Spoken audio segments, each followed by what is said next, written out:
శ్రీమాత్రే నమ, శ్రీ గురుభ్యో నమ. తదుపరి కర్కాటక రాశి. ఈ యొక్క మే మధ్య ఏప్రిల్ మధ్య నుండి మే మధ్య వరకు కూడా పంచగ్రహ కూటం అనేది, షష్టగ్రహ కూటం మొన్ననే పూర్తయింది. ఇక పంచగ్రహ కూటం ఉందండి. ఎలాంటి ప్రతిఫలాలు ఉంటాయి? అంత భయపడే విషయాలు ఏం లేవు ఈ రాశి వారికి. ముఖ్యంగా నవమ స్థానంలో ఈ యొక్క 5 గ్రహాలు ఉండడం వలన, అంటే ఈ 5 గ్రహాలు ముఖ్యంగా సూర్యుడు, అలాగే బుధుడు, చంద్రుడు. ఈ చంద్రుడు ఏంటంటే గమనం అనేటువంటిది జరుగుతూ ఉంటుంది. చంద్రుడు, అలాగే రాహువు, శుక్రుడు. శుక్రగ్రహం కళలు, రాజకీయ రంగాల వారికి సంబంధించి చాలా ప్రతీతి.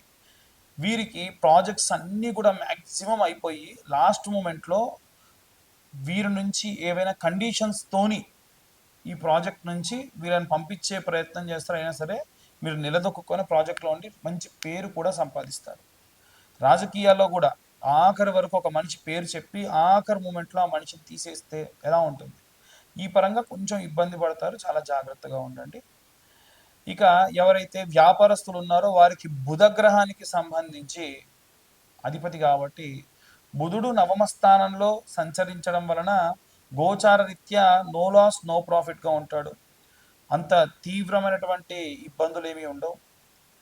వీలైనంత వరకు వీరి యొక్క జాతక రీత్యా ఈ యొక్క 9వ స్థానాన్ని ఏ గ్రహాలు వీక్షణ ఉంది అనేటువంటి చూస్తే ఇంకా బాగా చెప్పొచ్చు. ఇంకా ఎవరైతే రోగపీడోపశాంతయే, వృద్ధాప్యంలో ఉన్నటువంటి వాళ్ళు, పిల్లలు దగ్గర లేకుండా ఉన్న వాళ్ళు చాలా ఇబ్బంది పడుతూ ఉంటారు. అలాగే కుజుడు భూమికి సంబంధించి అధిపతి కాబట్టి భూమిని నమ్ముకున్నటువంటి రైతులు, చేతి వృత్తులు, కుల వృత్తులు చేసేటువంటి వాళ్ళు, వీరికి సంబంధించి సుబ్రహ్మణ్య ఆరాధన శక్తినిస్తుంది. వీరంతా కూడా ఏ మంత్రాన్ని చదవాలి? మానసికమైనటువంటి ఒత్తిడి అధికంగా ఉంటుంది ఈ రాశి వారికి. అంటే మనస్సుకు సంబంధించి బాధ పెట్టేవాళ్ళు, మనస్సుకు సంబంధించి ఏదన్నా విపరీతంగా ట్రీట్ చేసేవాళ్ళు ఉంటారు. జాగ్రత్తగా ఉండండి. అయితే వీరు ఏ మంత్రం చదవాలి అంటే, ఓం చంద్ర అరిష్టేతో సుసంప్రాప్తే చంద్ర పూజాంచ కారయేత్ చంద్రధ్యానం ప్రవక్ష్యామి మనఃపీడోపశాంతయే. ఈ మంత్రం చదవడం వలన మనస్సు ఎప్పుడు ప్రశాంతంగా ఉంటుంది. ఎవరైనా కాస్త బెడ్ రిటర్న్ అయిపోయి ఉన్నారు, బాగా ఏజ్డ్గా ఉన్నారు, ఓల్డ్ ఏజ్లో ఉన్నారు, వీళ్ళు ఏదైనా సరే ఒక బాగా ఇబ్బంది పడుతూ ఉన్నారు ఆరోగ్యానికి సంబంధించి అంటే, ఇప్పుడు నేను చెప్పే మంత్రం వారికి సహాయం అవుతుంది. అందరూ, మీరు ఈ రాశి వాళ్ళు ఆ రాశి వాళ్ళనే కాకుండా అందరూ కూడా ఈ మంత్రాన్ని చదవచ్చు. ఆ మంత్రం ఏమిటి అంటే, ఓం వం అమృతకరాయ అమృతం ప్లావయ ప్లావయ యజమానస్య. యజమానస్య అన్న దగ్గర వారి పేరు పెట్టండి. యజమానస్య మృత్యుర్నశ్యతు ఆయుర్వర్ధతాం నమో నమః అనే మంత్రం వీరికి అపమృత్యు భయాన్ని ఇస్తుంది. అమృతకారకుడైనటువంటి చంద్రుడు అమృతం వీరి యొక్క శరీరంలోకి పంపేట్టుగా చేస్తాడు అని మంత్రం యొక్క ఉద్దేశము. అందరికీ సంబంధించి, అన్ని వర్గాల వారికి సంబంధించి అసలు పంచగ్రహ కూటం అంటే ఏమిటి, ఏ గ్రహ సంచారం ఉంది, ఎలాంటి రెమెడీస్ తీసుకోవాలనే విషయాన్ని ఇప్పుడు మనం తెలుసుకుందాం. మనకు పంచగ్రహ కూటమి అనేటువంటిది ఈ నెల 15వ తారీఖు నుండి ఈ నెల 9వ తారీఖు నుండి ఆల్మోస్ట్ 18, 19వ తారీఖు వరకు కూడా 5 గ్రహాలు మీనరాశిలో ఉన్నాయి. అందులో ముఖ్యంగా సూర్యుడు, అలాగే శని, రాహువు, శుక్రుడు, బుధుడు, ఈ గ్రహాలు మీనరాశిలో ఉన్నాయి. మీనరాశి వారికి ప్రత్యేకంగా, అంటే ఒక్క మీనరాశి వారికి వదిలేస్తే మిగిలిన అన్ని రాశుల వారికి కూడా చాలా విశేషమైనటువంటి ఈ యొక్క గ్రహ సంచారం అనేటువంటిది చాలా హెల్ప్ అవుతుంది. కొంతమందికి నో లాస్ నో ప్రాఫిట్గా కూడా ఉంటుంది. అసలు ఈ పంచగ్రహ కూటమి వల్ల ఏమవుతుంది, ఎలాంటి పరిస్థితులు నెలకొంటాయి అనేటువంటివన్నీ కూడా ఇప్పటిదాకా మనం మాట్లాడుకున్నాం.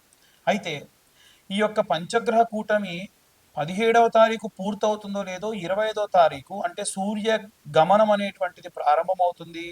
చంద్రుడు అనేటువంటి వాడు మళ్ళీ ఈ యొక్క మీనరాశిలోకి వస్తాడు. అంటే అప్పుడు మళ్ళీ పంచగ్రహ కూటం ఉంటుంది. కానీ చంద్రుడు చాలా తొందరగా కదిలేటువంటి వాడు కాబట్టి ఒక 3 రోజుల పాటు ఈ యొక్క చంద్రుడు ఈ యొక్క మీనరాశిలోకి చేరడం అనేటువంటిది జరుగుతుంది. వాస్తవంగా మీనరాశిలోకి సూర్యుడున్న, చంద్రుడున్న, శుక్రుడున్న, శని ఉన్న ఎటువంటి నష్టం అనేటువంటిది ఉండదు. కేవలం ఇక్కడ పాపగ్రహ సంచారంలో భాగంగా శని కానీ రాహు కానీ ఉంటేనే ప్రాబ్లం. ఈ శని కానీ రాహు కానీ ఎవరైతే ఉన్నారో వారంతా కూడా మూవ్ అయిపోతున్నారు కాబట్టి అంతగా ఏమీ ఇబ్బంది లేదు. అయితే ఏమేం చేయాలి, అన్ని రాసుల వాళ్ళు ఎలాంటి రెమెడీస్ చేయాలి, ఎలాంటి మంత్రపఠనం చేసుకుంటే మంచిది అని అడుగుతూ ఉన్నారు. అందరికీ చెప్పేటువంటిది, కామన్గా చెప్పేటువంటిది ఒకటే ఏమిటంటే నవగ్రహ ప్రదక్షిణ. అందరు నవగ్రహాల గుడికి వెళ్తే 3 చేద్దామా, 4 చేద్దామా, 5 చేద్దామా, 10 చేద్దామా, 11 చేద్దామా అంటారు. అలా కాదండి. నవగ్రహ ప్రదక్షిణాలు చేస్తే 21 ప్రదక్షిణాలు చేయాలి. 21 ప్రదక్షిణాలు సవ్య దిశలో, ఒక 6 ప్రదక్షిణాలు అపసవ్య దిశలో చేయాలి. ఎందుకంటే ప్రతి గ్రహానికి 3 సార్లు ప్రదక్షిణ చేసినట్టు.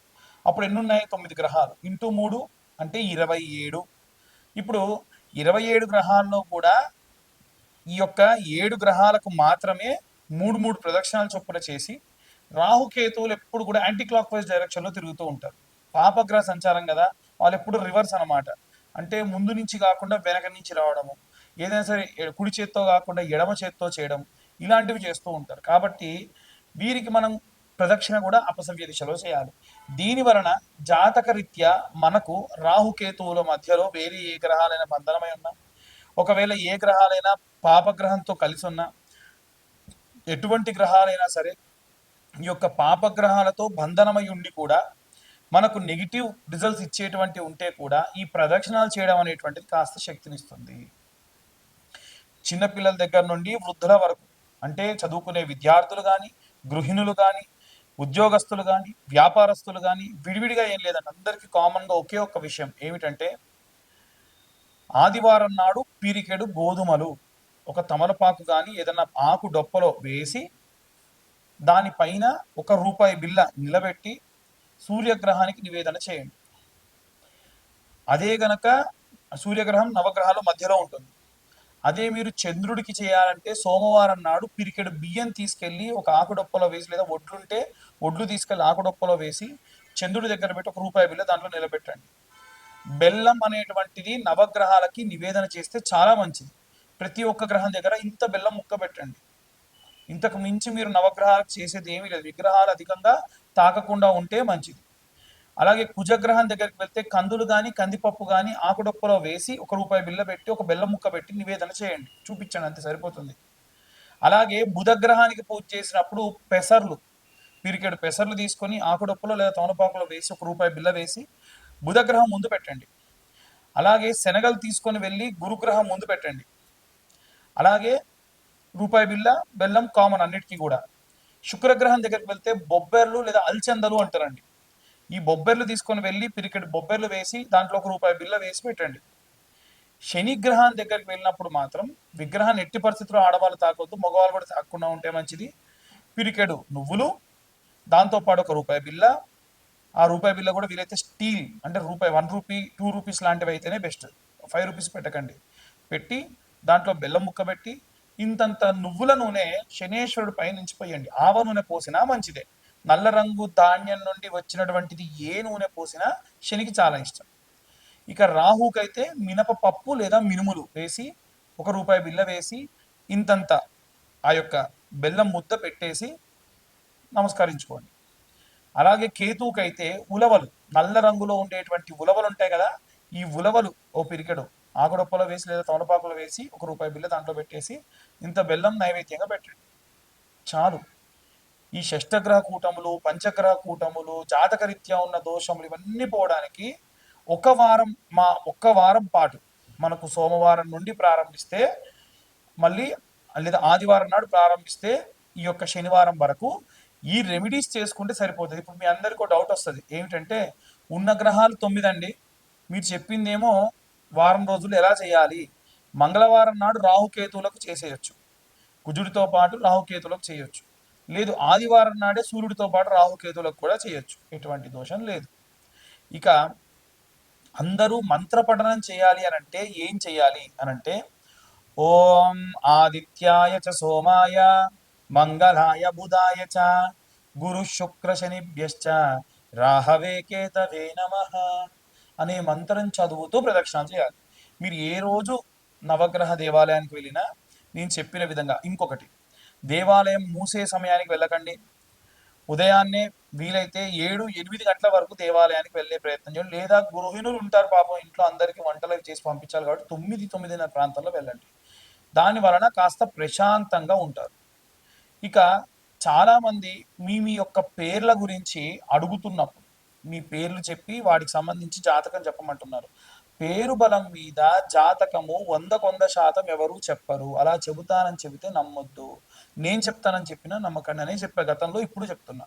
మళ్ళీ మళ్ళీ చాలామంది ఫోన్స్ చేసి మీ యొక్క పేరు బలంతో జాతకం చెప్పమంటున్నారు. దయచేసి మీ date of birth, time, place ఉంటే మీ జాతకం గురించి కాస్త డబ్బు ఖర్చు పెట్టి పూర్తి జాతకం తెలుసుకోండి. ఒక రూ. 2025 మొత్తం ఈ యొక్క జీవిత కాలానికి సంబంధించిన జాతకం 60 పేజీల్లో మీకు అందిస్తున్నా ఈ 2025 సంవత్సరంలో. అంతకు మించి కూడా మీరు ఖర్చు పెట్టాల్సిన అవసరం లేదు. రెమెడీస్, దానికి తగ్గ రెమెడీస్ మీకు పంపించడము, చెప్పడం కూడా జరుగుతుంది. ఎట్టి పరిస్థితుల్లో వీటికి ఇంతకు మించి ఇంకేం కూడా చేసేటువంటి అవసరం లేదు. అందరూ కూడా జాగ్రత్తగా ఉండండి. మన వాతావరణము కూడా ఈసారి చాలా విపరీతంగా ఉంది. ఎండలు బాగా ఉన్నాయి. ఎండాకాలంలో వర్షాలు అప్పుడప్పుడు అధికంగా పడతా ఉంటాయి. చాలా జాగ్రత్తగా ఉండండి. ఆరోగ్యం పట్ల ముఖ్యంగా పిల్లలు 12 సంవత్సరాల లోపు బాల్యంలో ఉన్న పిల్లలందరూ కూడా ఆరోగ్యం జాగ్రత్తగా చూసుకోండి.